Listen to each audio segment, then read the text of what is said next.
because basically the whole idea is that wherever I am, I would like a minecart, like so, to be waiting here when I want to travel somewhere. So this is my station. It's almost complete, and it has a nice little lake here. Um, you can see the holding area here. Eventually this will be covered up, but if you've seen Bob's Mine Cart booster tutorial, you'll see why this is important to have here.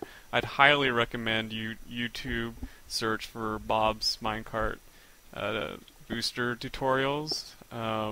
It'll help you out a lot, but I'll kind of go over what really they are if you don't know. But for right now, this is just a tour. You'll see these boosters here. Kind of carry me along, and they're actually not necessary for me to get all the way out to my spawn, which is where I'm heading right now. They're actually necessary for something else, which I will show you here briefly, or I'll show you here coming up quickly in a moment. So just pay attention to kind of where I'm looking, and you'll see as I stop here, this other cart that was at the station is now shot out. So that's why all of those boosters were there, are now to take that cart that just passed me and bring it back to my other station. Because when you're not in the carts, they need boosters to go further. So don't worry if that doesn't make a whole lot of sense for now, because I'll be explaining all of this in a lot more detail. But it's actually really simple, and it's actually, I think, a lot more simple than having a dispenser, let's say, drop a bunch of carts here. Okay, so the main thing I want to emphasize as we're looking down here at my spawn station is that it's set up exactly like my rock quarry station. You couldn't really see any of this at my rock quarry station because it was all constructed to be hidden, but basically whatever happens here, picture happening up there at the rock quarry. So you'll see a cart coming here in a second, and you can imagine that I'm on it or you're on it and you're coming into the station, and now an empty cart that was at the station is going to get sent out to the last station that you were at. So you'll see it again. You come into the station, an empty cart will go out to your last station. So that means that there's always an empty cart at the previous station you were at, which is crucial if you keep dying one place and have to come back to the spawn. So to briefly summarize the main point here, the general idea is that whenever you arrive at a station, so let's say you're arriving at this station, like so, following this arrow, you'll always be automatically sending the cart at that station out to trade places with you. So the main point is just a big trading of places. You're coming into the station, and you're trading places with the cart here, which will go out to the station that you were just at. So for example, you could always keep dying out in your rock quarry out in that direction and spawning here, and you'll always have a cart. Hopefully that makes sense, because you'll always be taking a cart out to your mine station after you die, and when you get to your mine station, it will send a cart back out here to your spawn, so that when you die, there will be a cart here waiting for you. So now you can see that the cart is actually coming in, and you will actually be in this cart. So this is you arriving at the station in your fancy dancy cart. You're of course coming from the rock quarry, so you were heading in this direction, and again you're going to be coming down and hitting this pressure plate, and we'll see what happens when this pressure plate gets activated. Okay, so now the cart has arrived at the pressure plate and it's stopped here at the pressure plate.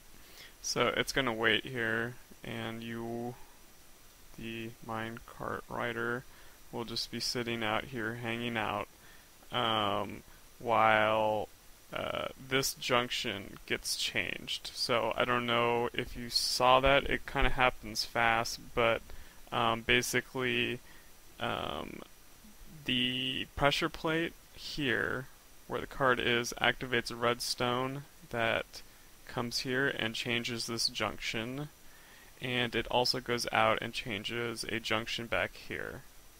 So basically, it changes the junctions of this booster and then an identical booster that's back behind here. So I'll show you kind of a demonstration here of the cart coming in and changing this junction so you can see how that junction's changed.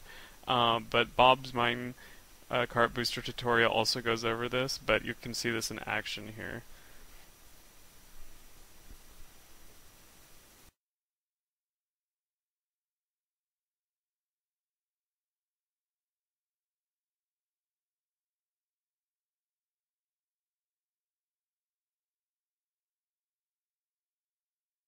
You can see here this cart is, I'm sorry, this booster has already made its way around the track and now is preparing to go and boost this cart right here.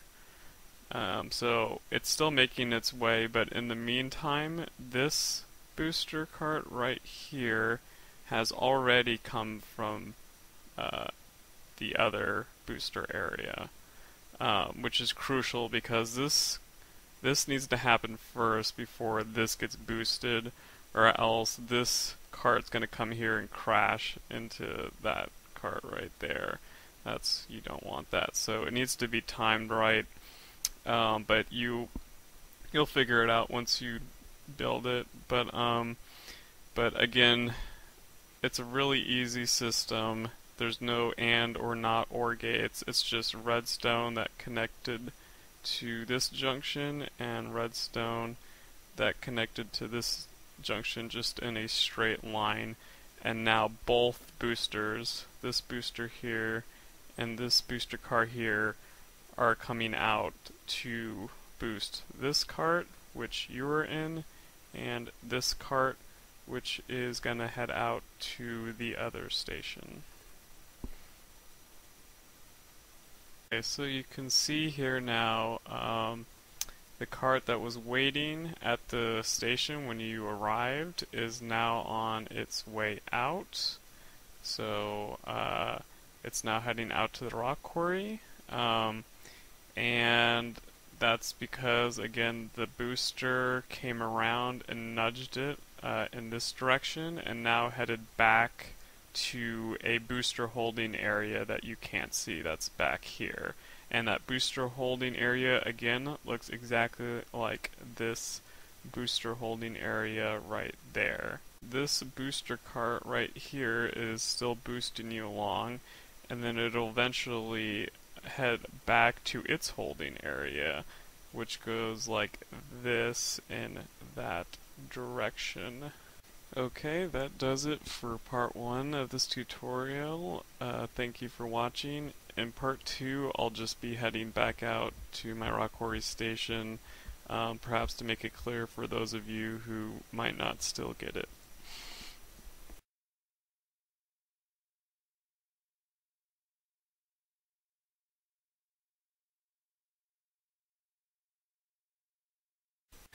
Okay, so to demonstrate how cart dispenser works, I have this very low-tech diagram here. There's a lot of demos of this on YouTube, but I didn't want to actually make one because I don't want to have one, and I'll explain why. So I've just made this diagram here to roughly show you how it works. Basically, there's a cart dispenser, and it's just a little container made of maybe wood or glass with minecarts inside of it. So what happens is, let's say you're at your spawn point and you go to a little train station here, and let's say that there is a pressure plate, and when you step on the pressure plate, a cart drops down like so from the cart dispenser. So let's say that there's some redstone that's hooked up to the cart dispenser to make the cart to drop down. That's not exactly how it works, but that's roughly what happens. Then once the cart is here and it's all dispensed, then you just go off on the train tracks over to your mining base, let's say. And then when you arrive at your mining base, you get out of the cart goes back up into your mining base cart dispenser and drops down here. So let's say now your cart has made its all the way here to your dispenser at the mining base. Now, kind of why this doesn't work for me necessarily is because let's say you put in, and in this example there are 3 carts here, and let's say I keep dying over here at my mining base and spawning way back here at my spawn point. So I'll keep taking carts back out to my mining base. I keep dying and dying. So eventually I've used up 1 cart, and then 2 carts, and then 3 carts. And now they're all sitting over here at my mining base. So let's say the 4th time I die, there's no more carts here at my dispenser. So now I've spawned here, and I have to walk all the way back to my mining base because there's no more carts back here at the cart dispenser. So I wanted to come up with a way to make sure that there's always a cart here, regardless of how many times you die over here at the mining base.